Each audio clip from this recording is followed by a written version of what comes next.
So, good morning guys. So, ito na yung Honda Click na ginawa natin. So, update ko lang kayo guys.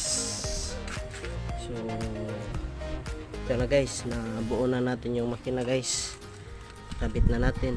So, pero di pa natin na talaga na ayos ng pwesto. So testing muna tayo sa pag guys, kung aandar na ba guys. So ito guys, nirepen ko na lang to kasi merong kalawang. So ito guys, papaandarin na natin guys.